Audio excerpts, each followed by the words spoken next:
and then move into a hurdler stretch. So you take, you kind of go like to the straddle, but you take one of your knees and bend it and put the bottom of your sole on the inside of your thigh.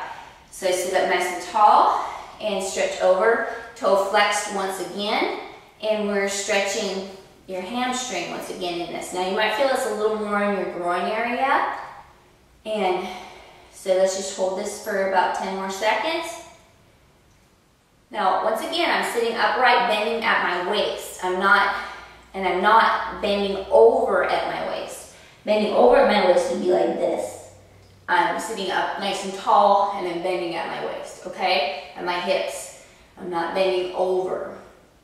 And that's, you know, you can do it different ways, but I prefer doing it this way because it actually helps me keep a good posture.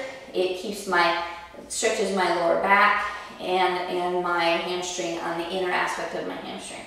Okay, so now let's just bend that leg up and switch over to the other leg.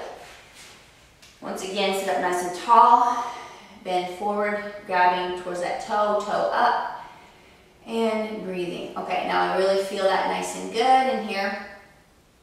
And you're gonna notice that maybe one of your legs is tighter than the other, and that's good. Now, one thing that I learned probably too far into my athletic career as in high school and in college is that when you have an injury, the worst thing you can do for it is to stretch it. Like an injury that I'm talking about is like a pulled muscle injury, a back injury, different things like that. The best thing you can do is to just leave it alone. Okay, don't stretch it. Stretching is not going to help your injury. If you have a tight muscle, that's one thing.